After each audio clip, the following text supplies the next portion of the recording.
Hey everyone, this is a focus segment from a longer, detailed tutorial where I take a deep dive into several major workflow features. If you'd like to watch the full video with all chapters and additional context, you'll find it linked above and in the description. Okay, let's dive in.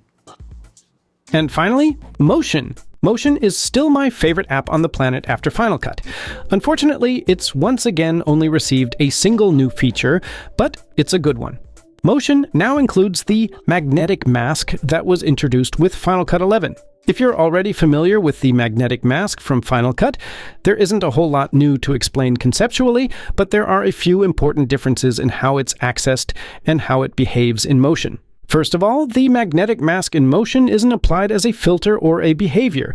To add it, I can select a clip and go to the Object menu, where about 3/4 of the way down I'll find Magnetic Mask. And as we can see, this can also be applied using the shortcut Option-Shift-Command-M. Alternatively, I can right-click the clip in the Layers list and select it under the regular Image Mask option. The magnetic mask layer is added right away, and the new dedicated magnetic mask panel opens automatically in the inspector. I'll undo that. Last but not least, Motion version 6 adds a new dedicated magnetic mask button directly to the canvas toolbar. And this will likely be the most natural and, frankly, obvious way to use the magnetic mask in practice. This button behaves a little differently from the other methods. Instead of immediately creating a magnetic mask layer, it switches me straight into object selection mode. As I move the eyedropper across the image, Motion shows a real-time overlay preview of the mask that would be created before I even click.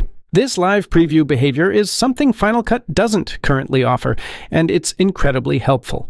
Personally, I'd love to see this kind of preview persist even after the first selection, and I'd love to see the same behavior make its way into Final Cut as well. Once I click to make the selection, the magnetic mask layer is created, and if I have the HUD open, which I do recommend, I'll also see the most important controls directly in the canvas, saving some mouse mileage between the canvas and the inspector.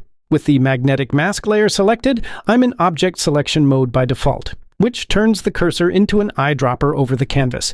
And as you may already know from Final Cut, and possibly from my earlier magnetic mask video, holding the Option key while using the eyedropper lets me subtract from the selection instead of adding to it, switching the cursor from a plus to a minus. That same behavior applies here in Motion and makes refining the mask much faster.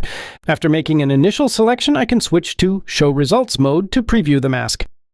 Change the blend mode, invert it, or adjust the feather. The main difference compared to Final Cut shows up once I start refining the mask further using the touch-up brushes. So I'll switch back to object selection mode and add a quick brush stroke to extend the mask slightly.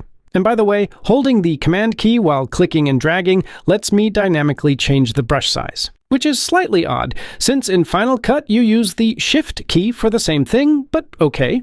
Now that I've added a brush stroke, the Apply Brushes option becomes relevant. Here I can choose between Before Feather and After Feather, which determines how those brush strokes are treated. If this is set to Before Feather, adjusting the feather affects both the main mask and the brush strokes equally. If I switch it to After Feather, the feather applies only to the main mask, leaving the brush strokes with a hard edge. While this is generally clever and potentially useful, I'm still not entirely convinced of its practical value. The main reason is that this distinction disappears as soon as you analyze even a single frame.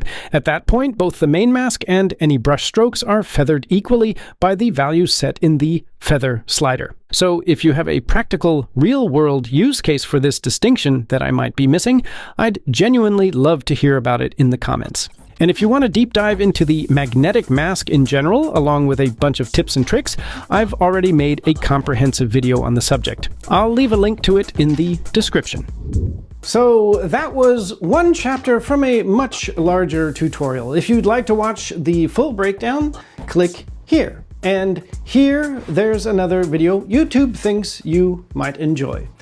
If this was helpful, feel free to subscribe for more in-depth Final Cut and Motion content. Thanks for watching, and I'll see you in the next one.